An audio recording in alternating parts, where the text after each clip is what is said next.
Welcome to USA Global TV and Radio, where our mission is to provide education, entertainment, hope, and inspiration. USA Global TV and Radio connects you with experts and audiences all around the world every single day to help you succeed in business and to live a richer life. Visit us at usaglobaltv.com to learn about career and life-changing training and mentoring programs like the Listening Mentor. Subscribe to our newsletter to stay informed about our special programs and offers. Discover how you can become a guest on one of our shows or a host or producer of a USA Global TV and Radio show of your very own. That's USA Global TV and Radio, where the doctor is always in.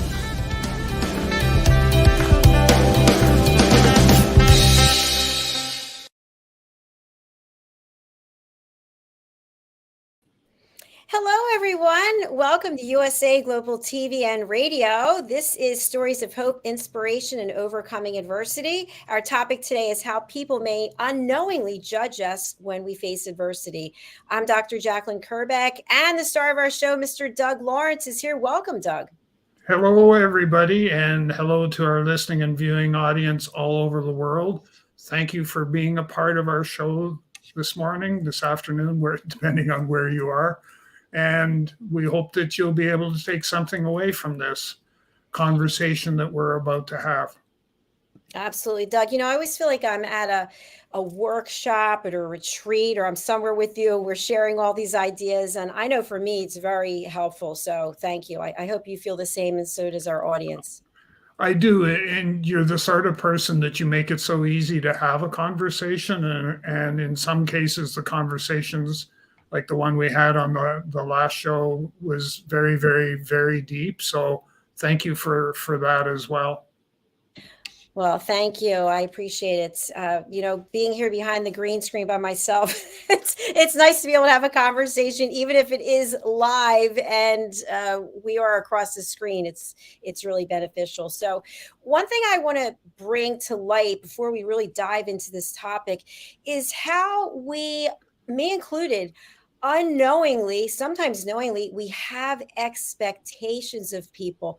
We never had a conversation. We never made a verbal agreement, but yet we expect someone to do something just because. Have you ever had that experience? I think that we probably go through that. Human instinct being what it is that we typically judge people no matter what the situation is. And I think, to specifically answer your question, yes, I've gone through that particular situation where I've passed judgment, for, I guess is the best way to describe it, but I've passed judgment when I wasn't fully aware of the circumstances that the individual was dealing with. And as a result of that, I have to, to be honest and say that I was unfairly judging somebody based on what I was seeing at the time, but not taking into account any other circumstances that may have been part of why this was going in the direction that it was. Thank you, Doug. I'd like to just share with our audience, if they're not able to read the banner, that Doug has quite a lot of experience. He is an international certified mentor. He's also an international best-selling author, and he's working with people all over the world every day. So please put your listening ears on and watch this at a further time to take notes. But for now, just zone in on what he's saying, because there's some real gems that you're going to take away from here today. Doug, in addition to that example that you just gave about not knowing the situation, the scenario, sometimes we do know the situation because we know the pattern of behavior that we are in with this person. You always do this. He always says that. And then the person changes it and doesn't do what they've been doing. But our expectation was they were going to continue doing what they always do. And so now we're judging. Who do you think you are to change? You didn't tell me you're going to change. How many times do we hear this kind of interaction because we had an expectation that was not in alignment. And now we are judging and we're causing space, a rift between ourselves and the other person. Well, in actual fact, what we've probably done is we've entered into a conversation with a level of bias. So we're assuming because this individual behaved in a certain way the last time that we had a conversation, we're assuming that they're going to act in much the same fashion as what they did the last time, simply because we're sort of saying to ourselves, well, that's how they did it last time, so they're probably going to do it again. So I need to be prepared for how they're going to respond based on my bias that I have already formulated. Absolutely. And if we take a step back and we look at the bigger picture, I think as a society, there have been phrases thrown around for so long. For example, I'm using air quotes. Most Americans are overweight and sloppy. New Yorkers tend to be this. Liberals are the cause of that. Republic, blah, blah, blah, blah, blah. And we've put people into groups where we're judging them as though they're no longer at the basic core a human being. They're now in this bucket, in this category. Is there any explanation as to how we got to where we are in that regard? Well, I think a large part of it is that when you think about it, we've got, we have a society today that in a lot of cases we set unrealistic and unjustified expectations of people around us. The most simplest approach, the easiest way to deal with a lot of this, the judging of people, is to look at things from the aspect of learning opportunities. So everything that happens today is, we can take away from that some learning of some sort. And instead of focusing on dealing with, passing judgment and all that sort of stuff, what would happen if we were to all start to sort of ask the question, what did I learn? And I'll use my reflection is, what went well, what didn't go well, and what am I going to do differently next time?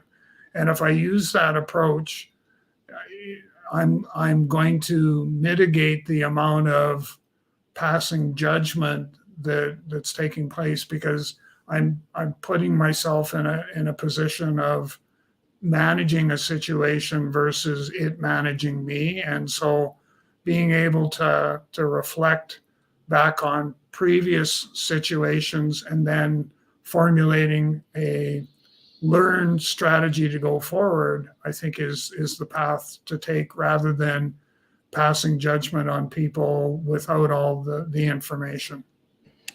Absolutely. And I want to expand upon what it means to pass judgment. And our topic today is how people may unknowingly judge us when we face adversity. So, a health example. Someone finds out, unfortunately, they need to have a kidney transplant. And someone else says to them, you know what the good news is? You still have one working kidney.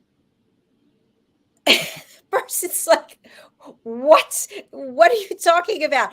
So it's these kinds of things. Even, I'm just giving health because that's something that we can all relate to. Well, you get headaches all the time. You know what? I get a backache. Backache's worse than it. We start having a competition, like a tug of war now. Whose ailment is worse than the other? And I don't think people realize that they're actually using judgment, and they're not using compassion. They're not opening up their heart. Well, and using judgment in sort of in the context that you did will create additional stress, which then can fuel certain illnesses. It actually fuels the like I think of cancer, and I apologize for always going to cancer, but I know that stress will heighten or enhance the growth of cancer in a person simply because of what stress does to the body. And so when you think of it, judging people and people getting to know that, oh, here comes Doug again, and he's going to have, he's going to pass judgment on what I'm doing or not doing, and he's going to have all these ideas and all that sort of stuff. If you're not able to manage that and it becomes something that manages you, it's going to have an impact on if you're dealing with, if you've got cancer or some other ailments, and that you're going to end up with the potential is there for enhanced growth of that illness, just because of whether it's stress or whether it's going through people passing judgment, which has a lot of negativity to it just by itself. So it's a matter of not being fully conversant or mindful of, if I behave a certain way, what are the outcomes, not only to myself, but to perhaps other people around me. Exactly. And Doug, what I'm taking away from what you just said is we're both authors and we know what a tagline is. People will make a statement that inherently could be taken as very nice, very gracious. And then the tagline comes. And I'll give you an example. Someone just said this to me. You're in great shape for a 60-year-old. Now, what if they just stopped at you're in great shape? Wow, thank you. I love that. As soon as I hear for a 60-year-old, like, oh. Yeah. But they may not realize that when they add the tagline, how it changes the dynamic of what they said. Why do you think people add the tagline? Is it to put us in our place? Well, part of it is it's stereotyping. They're stereotyping, people based on age. So that tagline, what that basically says is that, you're in the shape that you're in, primarily, your age is a factor in all of that. So it's stereotyping and I just I don't have space for that sort of behavior or that philosophy in my life, because I think that somebody who wants to spend time working out to keep themselves in shape is doing a world of good, not only to themselves but to people around them. Whether it's they're in a circle or whether it's family members or whatever, but is the aspect that, you care about other people sufficient enough that you want to be around for the long haul to be able to be part of their journey as well. That's so true. We do have a comment from our friend Gaffa. Hello, in Ghana. Nice to have you with us. We appreciate it. Doug, what I'm wondering is, from the generation that I grew up in, my father, may rest in peace, he's always encouraging me. I feel like he was using something like negative motivation. You're so this, but it's a shame you didn't that, for example. Is that inherent to older generations? Because I'm not aware, today, I don't have any children, but I understand that in many cases it can be, especially with COVID, that the children and the parents, their relationship is as of friends. And there's not as much of a divide as there was when I was growing up. But I don't know that one thing has to do with another. I could be getting off topic. No, I don't think you are, because I do firmly believe that a lot of this is generational. So the comments that you were making were definitely coming from that generation, because I think back to growing up as I was prone to being overweight as a youngster, and I can still recall, how I was stereotyped because of that, and was, my father was certainly very good at wanting to put me kind of in my place, so to speak. So, there was that to deal, but it was for the most part, it was generational.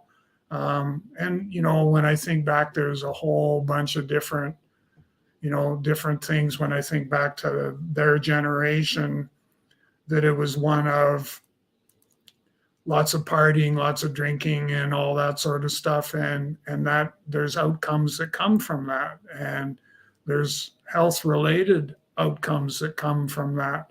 But when you think of it nowadays, you don't see as much of that. And I think part of that is, we do have those external influencers where, people will periodically judge us based on, being a party animal and all that sort of stuff. And not really understanding why we're in that kind of frame of mood. And because, I think of, from a partying perspective, I think back to my time in the police force and dealing with traumatic situations and turning to alcohol to, my favorite statement was to take the cap off the bottle of scotch and drink it till I'd solved all the world's problems, which, as a coping mechanism really wasn't the way to go. But people would judge me based on that, but not understand why I was doing what I was doing. And not understanding the adversity that I was going through and having to deal with. And so, I think that I think back to the people who passed judgment on me from time to time, didn't fully understand the story. That is so powerful, Doug. Not only did they not understand the story, but were they interested in getting to a place where they could be supportive? Yeah, I agree. And, did they actually want to understand the story? Right. Exactly. It's also interesting when people are facing adversity that another person who may be hearing the story, I'll give you an example. Doug, I just found out today that I was cut from my job, from my work. My boss said, hey, and you say to me, hey, it's a good thing that your husband is working. What does that have to do with anything? And in that example, I don't have a husband and I'm not working in corporate, but people will say that all the time. Like there won't even be a beat where they say, oh, I'm so sorry. How are you feeling about it? Or they may come back and say, well, they have no respect for you. You gave them 20 years of your life. Now you feel like a bigger loser because now you're putting me down too. What is it that causes us to just be so unsympathetic, so not coming from a place of being there as a caring person, but someone who's judging and coming from an ego?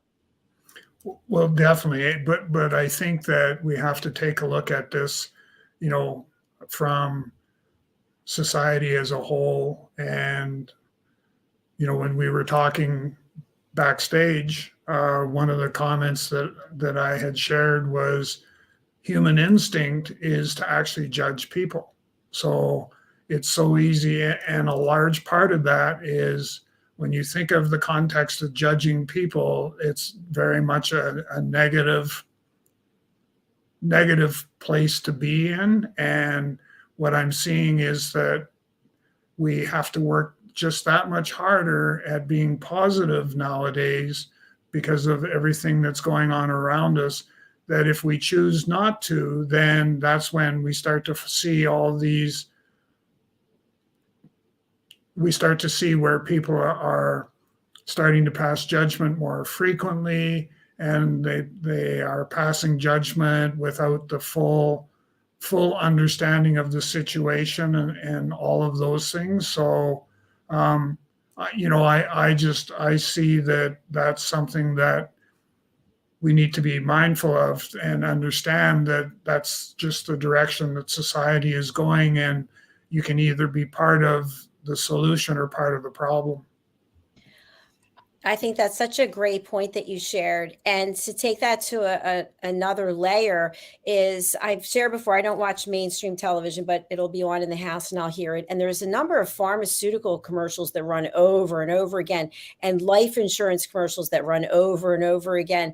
And when I'm hearing the messaging, I realize that there are laws that certain things have to be disclosed. But I also feel that the way people are being portrayed in these commercials is typically they're a victim, or they're a soon to be victim. And then people who would purchase life insurance at a certain age, whatever the case is, it's almost like you're putting them in this box. So where I'm coming from is, I feel like even the commercials that we have, at least in this country, there's a lot of judgment there. And if you're someone who watches it all the time, you start to believe this. It starts to become part of who you are. So I feel like it's very systemic, I should say. I don't know how it is there in your country. It's the same, because a lot of the commercials that we get are, the products and services that they're promoting are typically ones that there's some that are not, but that are driven by the pharmaceuticals, which are typically outside of Canada. So we get a kind of a bit of both, and it's actually there. It's interesting. One of the ones that I'm quite interested in and I'm following fairly closely is the one. It's to deal with insurance and all that sort of stuff. So it's an interesting conversation, it's an interesting advertisement to go through, because there's relevance to what's taking place in the world as a whole. And so anyhow, I see so much stuff going on that plays on the aspect of judging people. So here we have, the large corporations that are saying, we have to do this particular way because this is the demographics and the marketing strategy that we need to have in place to be able to deal with, or to promote our products in this particular, demographics of individuals. Yes, another brilliant comment, Doug. Thank you. And I want to ask you about how judgment could be the result of the way we're being treated. And I'll give an example. We're talking about commercials. What about when we are contacting a call center, for example, and we've contacted them before, and we know we're going to have to wait a long time, and we're going to press 1, press 3, take a survey afterwards. So when we talk about adversity, it could be a number of things. Adversity for me would be, I don't have Wi-Fi access and you're waiting for me to come on to do the show. And I'm thinking to myself, okay, I could use my hotspot, I could do this, I could do that, but ultimately I'm going to have to call the cable company to get service. And knowing it could be an hour and a half, I speak to 3 people, reset this, unplug that. So my point is, I already start to feel the judgment. I don't even know the person picking up the phone, and I'm already thinking, I want you to help me, right? we do this unknowingly, right? So I actually now have to calm myself down before I even make a phone call and say, okay, it's going to take an hour, but I've got to get it done. But what about for the people who are not doing self-care, haven't evolved to the point where they're going to be calmed down, and they just take all of that and they throw it onto the next person, judging them for being the brand ambassador? How could you work at this stupid company where the service goes down all the time? That's a judgment. Mm-hmm. Yeah, it certainly is. And it's very, very difficult for us to not want to take our emotions out on the person on the other end of the line. And I used to be there, and I was one of those ones that would go like, really, you know, is that the best that you folks can do? And then I've had some more recently. I've had situations where was actually terminating a service that I had subscribed to for, gosh, since it would be 2009. And I've been with this company. They were providing a service, and I've reached a stage where I no longer need it. And so I was wanting to end the service, and I didn't want to go through any long-winded calls and history or status and all that sort of stuff. I want to end the service. Here's my reasons why. Not that I really need to share why, but here's the reasons why. And let's just do this and get it over with. And by staying calm and approaching the situation in that regard, we were done in 5 minutes. And it was, we hope that you'll come back and, partake in our service another time. And thank you very much, for reaching out to us. And that was the end of it. And boom, service was, I believe she said, we'll terminate effective immediately.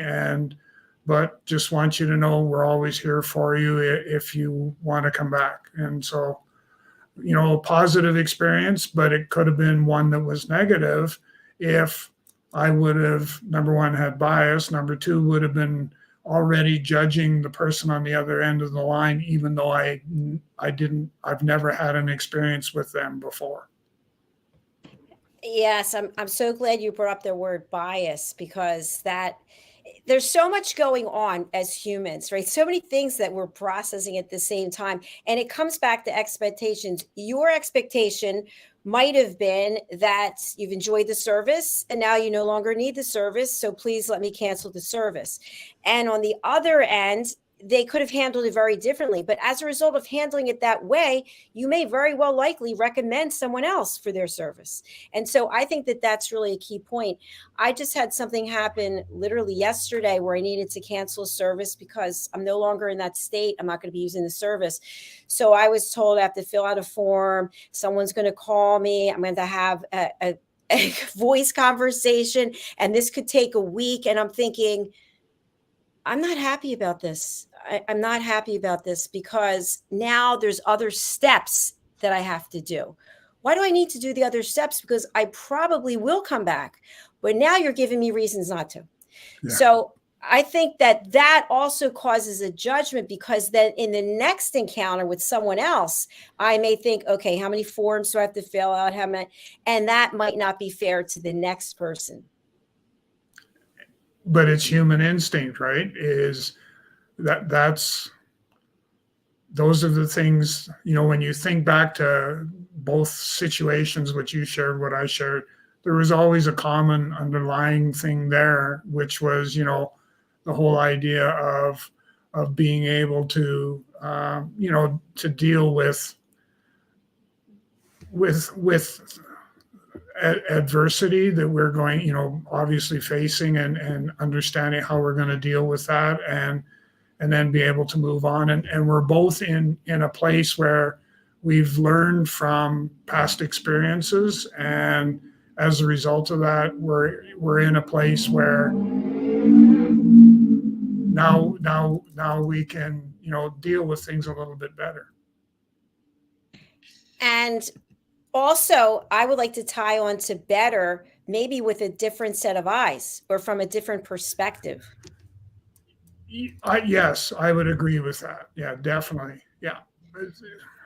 I think, the big thing is the conversations that we've been having and all of that sort of stuff, it boils down to positivity versus negativity, and being able to, to deal with things as best we possibly can with what we have at that particular time point. And, it's simply by asking a question such as, why are you judging this person right now? Thanks, Doug. It's true. And I want to just quickly talk a little bit about when we judge ourselves when we face adversity. I'm in the process of writing 4 books at the same time. Anyway, I started this new book about my journey with ulcerative colitis, and I wrote the first 3 pages very quickly, and I really liked it. I had some really good analogies, and I was laughing. And then I went downstairs and I read it to my mother. And when I got to the part about where I got the diagnosis that I had ulcerative colitis, and I wrote these words that I literally hated myself and that I felt unworthy of being loved, like some really harsh sentences that I wrote. And I think I started crying because I felt so bad that I judged myself so harshly for getting the diagnosis with a disease. And then I felt sad because I still feel that way. And I went for a walk and I thought, wow, I have a lot of judgment about myself because I have a disease. And what did I do to get the disease? And people are always saying, maybe you should change what you're eating. And maybe it's this. It's like a lot of people have a lot of things to say about why I have this. But my point being that 33 years I've had this disease and I write it, I'm fine. I read it and I start crying. And I thought because I've been judging myself all this time and I'm not alone. No, you're not. You're definitely not alone. And we have to be able to move past the self-judging part. And, because when you think about it, how many people, I look at myself, so dealing with grief and the loss of Deborah and all that sort of stuff, I need to have that inner circle of people that I'm comfortable with, that listen, hear, and they're non-judgmental. I need to have that in order to basically to survive in today's world. And you're going through much the same sort of thing where we need to we can't let ourselves bottle up all of that negativity that comes with kind of what you've laid out. We need to be able to deal with it, and we also need to reach out and rely on those who we're comfortable with. We need to rely on them to be able to help us navigate through what we're going through. Yes, I agree. And thanks for listening. I read it to someone else also, and a friend, and the person said, why are you even writing this? Why would you put yourself out there that way? And I took a deep breath and I said, how does what I wrote make you feel? Well, I don't know what to say. I think it's embarrassing. Is it embarrassing for you or is it embarrassing for me? Well, I'm embarrassed for you that you would put that out into the public domain.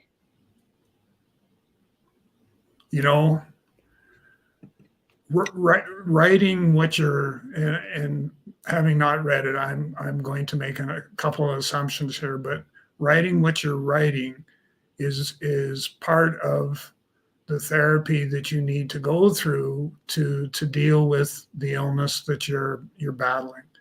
And the people don't understand that we have different coping mechanisms to be able to deal with things. But for some of us, such as yourself, writing is one of the most important pathways.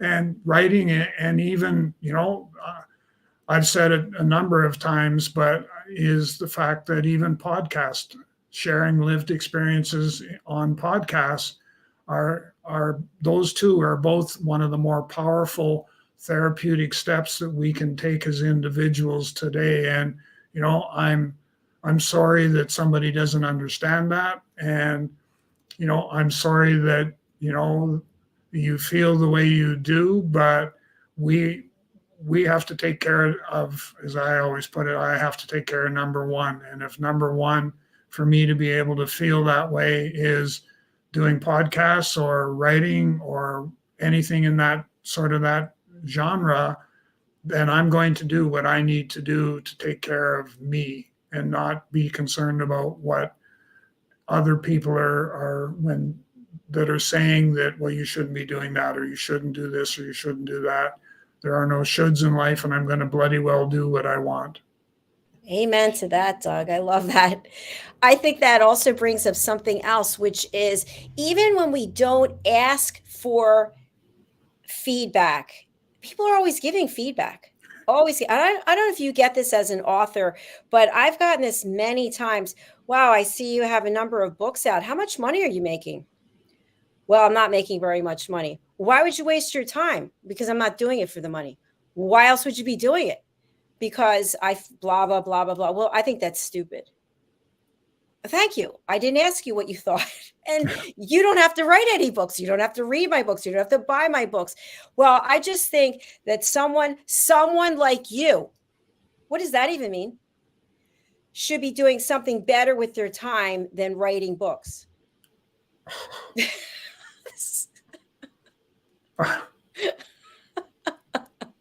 You don't even know what to say that to. Well, I do, but it's not, we can't say it on air, so I'll just choose not to. Just write it down and hold it up. Yeah. I don't even know where to begin, but I remember when I wrote my first book, and there was, why are you doing this? And you're doing this for money. And I went, same sort of philosophy that you had used, was that I said to people that I'm not doing this for money. And if I'm doing this to get the message out about mentoring, and that was the book was The Gift of Mentoring. And so I gave away so many copies of the book that I never made any money, because that's what I did. I remember I spoke at a conference, and when I was done speaking, I remember saying to the people in the conference that I brought 12 books with me, and the first 12 of you get a copy of the book. And of course, me thinking nobody's going to come rushing and grab a copy of the book. And actually, to the contrary, I got mobbed. And then I wished that I had more. But I did it for, number one, wanting to share, the gift of mentoring and what it was all about. And number two, that it gave me the opportunity to interact even one more step further with those 12 people. And even to the extent of having one person come up and say, that was me you were telling the story about. And so and now fast forward to today with the book, You Are Not Alone. Yeah, we're a lot further ahead. It's an international bestseller, yeah, all those great things, but I'm still not doing it for the money. I'm doing it to help promote mentoring and mental health. And that's my sole purpose, my sole reason for doing what I'm doing. I can totally appreciate that. And I love the fact that you gave those books away, and that's, you did it from your heart. You were giving the message out to touch another life. And what I found in the case that I shared is that person hasn't written any books. Mm-hmm. So how would that person know? When you don't have a shared experience with someone, you're not coming from a place where I feel that you can speak and intelligently, that's judging, I shouldn't say that. You can't understand what it's like if you haven't done it yourself. Yet people are always, I like to say they're lobbing these little insults out. And sometimes they're, hello, let me get this entire huge boulder and throw it over. And I think in some cases, because we can't say generally, I think that some people really believe that they're being helpful to save you from this path of writing and not making any money. Because at the end of the road, what? I don't know. What is going to happen? Yeah, I think back to, when we were talking about generational, I have some flashes back to my father and my father-in-law, who were, wanted to be able to pass on their wisdom and knowledge and judgment and all that sort of stuff. And And when you would try to have a conversation to explain why you were doing what you were doing, they completely ignored you, shut you down, and didn't want to continue the conversation in any way, shape, or form.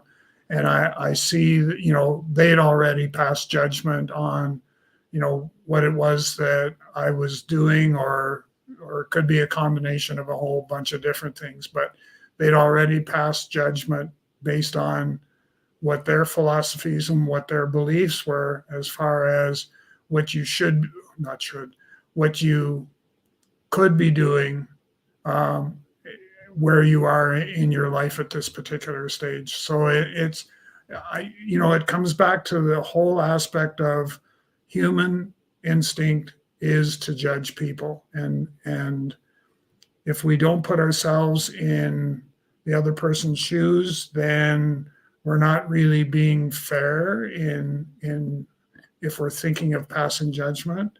And the thing is that I always come back to the whole aspect of what can I learn more about this person by listening to their story. And I think if we could all get to that place, we'd be in a lot better place, and there would be none of this stereotyping. There'd be none of this, you know, being judgmental or anything like that. And I think we could spend hours and hours on this. Maybe we'll discuss it again next time, because I have another topic that's right in alignment with this, which is pretty much everything in life is a negotiation. And I've been in many negotiations, especially in corporate, where people will just judge you by using words. For example, you're obviously an idiot. You obviously didn't do your research. When you have your sense about you, give me a call. You're making a big mistake. These are all judgmental things that happen all the time because we're not getting what we want.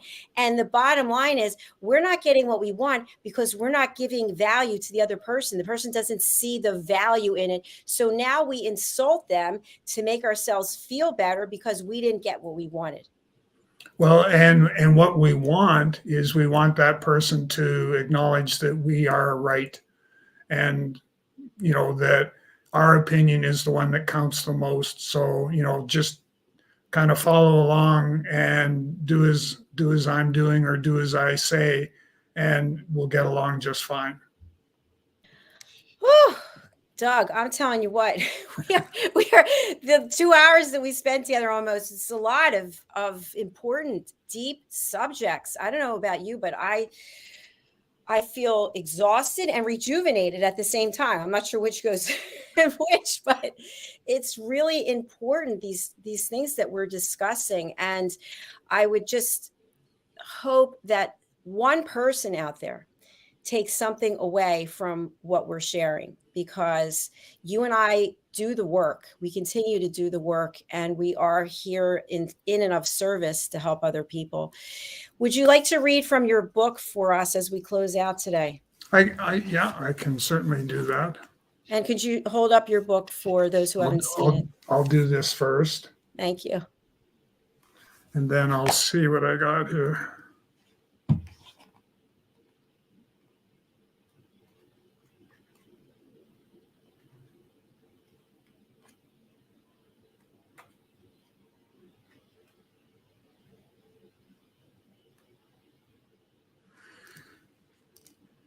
Mentoring has evolved over the many years that it has been in existence. The term mentor originated with the character of Mentor in Homer's Odyssey, which dates back around 3,000 years.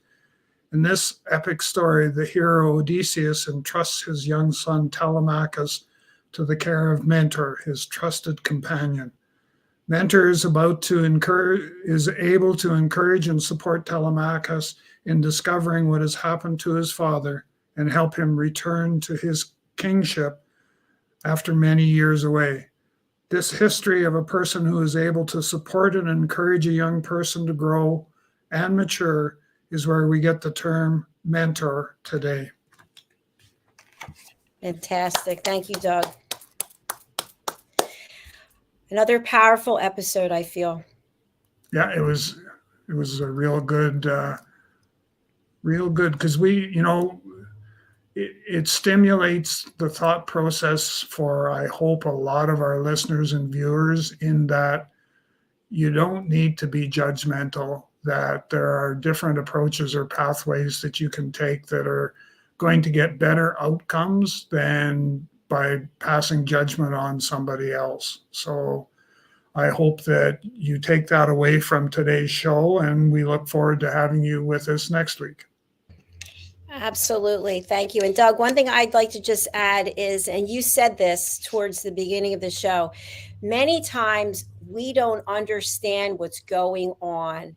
And because we feel uncomfortable, it becomes about us instead of about the other person. Someone I know very well, I said to this person, we know someone whose health is declining. Why don't you pick up the phone and call? I don't know what to say. Just pick up the phone and say, hello, I'm here for you. I care about you. And for some reason, we make it about us. Oh, I don't feel comfortable. I don't know what to say. Let's look outward. Let's look across at the other person and say, how are you, Doug? How can I help you? I'm here for you. That's what I'd like to leave people with today. Yeah, I agree. Fantastic. How can people purchase your book? How can people hire you? How can people work with you? So the book is available on Amazon.com or Amazon.ca, so you can get your copy of the book there. And how people can reach out to me is, you can reach out to me through LinkedIn. I'm very active on there, so just direct message me and we can kind of go from there. You can also reach me through my website at www.TalentC, so the word talent with the letter C on the end, .ca, and go to the contact button and just click on that, and it'll give you a screen to fill in after that. So you can reach me through there. And then finally, and the one that a lot of people are comfortable with, as am I, is just send me an email, and you can reach me at doug.lawrence@TalentC, so the word talent with small c on the end, .ca, and I'll get back to you as quickly as I can. Doug, as always, thank you so much for your time and for your expertise and for sharing part of you with us, and just for being a real human being. I really do appreciate that. You show up without pretense. You show up without a script. You show up just as someone who wants to help other people, and you've helped me tremendously. So thank you. Thank you. Thank you. Bye, everyone. Bye-bye.